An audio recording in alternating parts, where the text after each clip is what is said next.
We do strange things for the people we love. We lie to them, we lie for them. There may be some bumps along the way, but we never stop wanting the best for them. That's what makes it such a tough job. Kind of the best job in the world. So if you haven't seen one of the episodes, I'm sure you know about that series, Modern Family. Since its launch in 2009, on its first episode, it received more than 12.6 million viewers. It has won many awards since then. I'm a little bit distracted by the baby, I'm sorry. So beautiful. It has won many awards since then, including numerous Emmys and a Golden Globe. It is predicted to be one of TV's most successful family sitcoms. Predicted by who? Predicted by me. I consider myself a guru in family sitcoms. I am what I believe their #1 fan, and I'll tell you why later. Before we go through that, let's talk about family. This is my family. I tried to find a photo where I would be around the same age group as many of the ladies in this room. That's me on the far left. I thought I was awesome. My parents constantly told me how wonderful I was, and they still do. And we had 6 children. I had 4 brothers, 1 sister. One brother isn't in that photo, but my mother came from Irish heritage and my father Lebanese. So we had very much a mixed culture in the extended family, and we had a lot of fun. But we also had a lot of challenges, and we also had a lot of debate around the kitchen table. So you can see that family, to me, is really important. And when I tried to look up the definition of a family, I got numerous from the Oxford Dictionary, but good old Wiki, I thought, had a really nice summary for it. A group of people affiliated by recognised birth, affinity, or co-residence. So what does that mean when we talk about family sitcoms? Well, for the past 60 years of television, there have been many family sitcoms where we feel like they have been a part of our family. But why have they been so important? And why have they been so popular? Comedy? I don't think so. It helps, but I don't think that is why family sitcoms have been so popular. They've been around since the 1950s. They've invited us into their homes, and even though the people on the family sitcom are actors, it almost feels real to us. They've changed and developed more than any other show format. And one thing that stands with you is a sitcom family from your childhood. It teaches an audience lessons that can be generational icon, and it sparks arguments, much laughter, sometimes tears, but it inspires real life lessons. When asked why writers and producers, or how they came up with the idea around their family sitcom series, most of them said that it was because they read something in the newspaper that caused much discomfort and or debate. It was something that they were passionate about. It was to help break down a stereotype or to bring the truth to light. But with all the assistance of comedy, a laugh and a smile. What engages an audience can be comedy. It can break down an uncomfortable conversation. It can engage people into a discussion about something that's quite sensitive. So when we take that into a family environment, we come up with a family sitcom.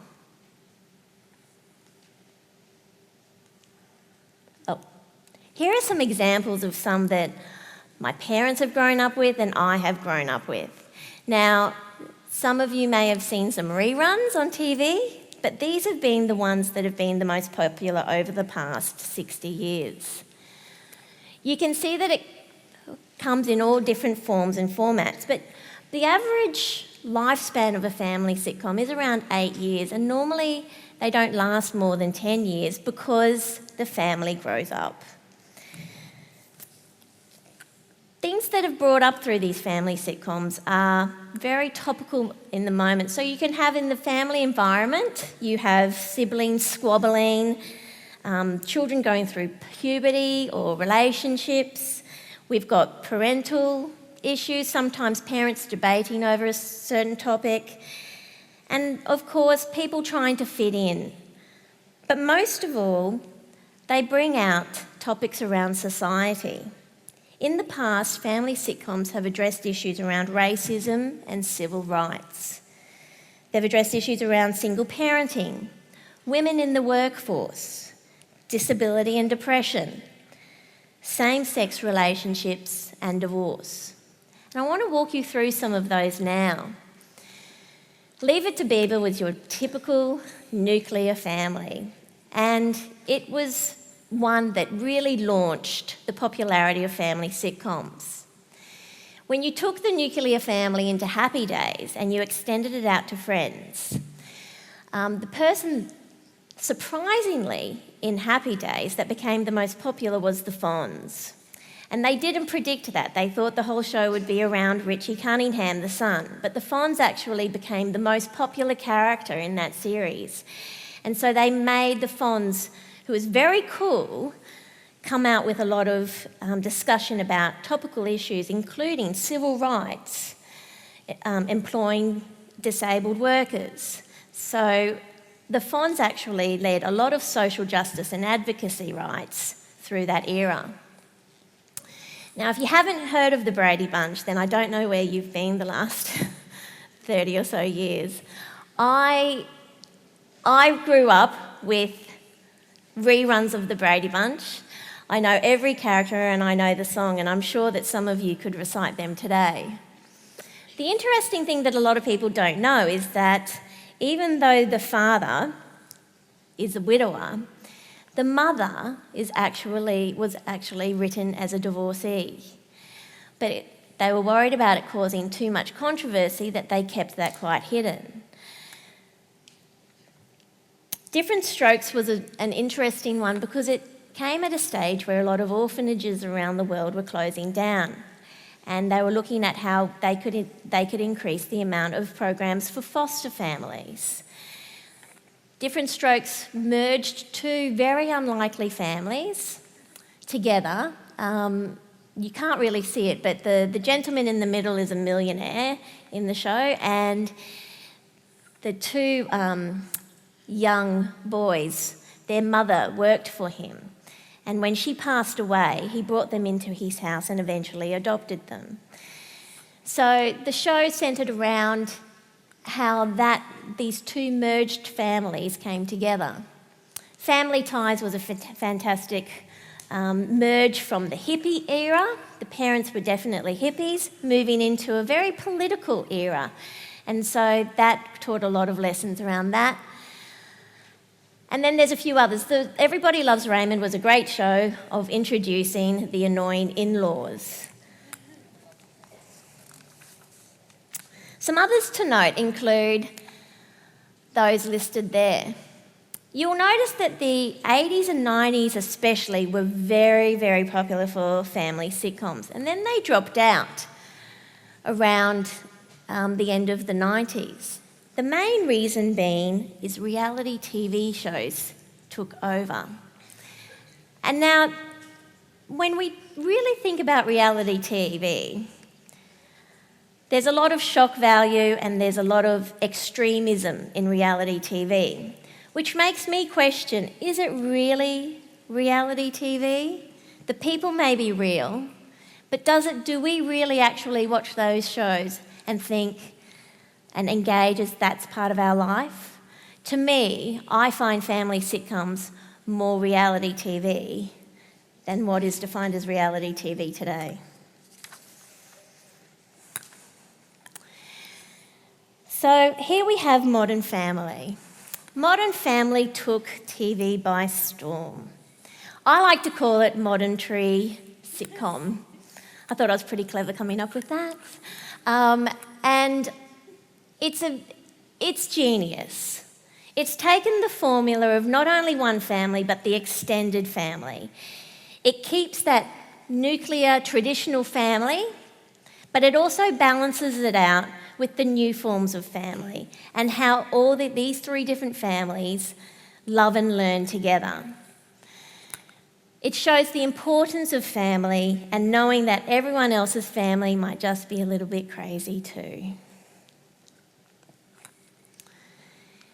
What has just launched recently, and I don't know if you've actually seen it yet in the US, is a new show called Fresh Off the Boat. And again, it is taking television by storm. So you can see that there are shows that are coming out with family sitcoms that are still very popular. So why don't we have more of them? Because clearly they work and clearly people want to watch them. So here's my challenge to you all today, especially the ladies at St Hilda's. What do we currently judge and stereotype in today's society? What is topical and what is under much debate? What do we want, not just yourselves, but our next generation to learn and live for? You are our present viewers of television. You are our present audience. And as you grow and form your own new families, you will continue to be those. And then you will want to share those TV moments with your children and your family. So what would you like them to watch? You could be the future directors, writers, producers, and actors for family sitcoms. You could keep that balance of the traditional family and new family forms. You could help society be more accepting and more understanding of different family forms. But most importantly, you can help us keep family sitcoms alive. Thank you.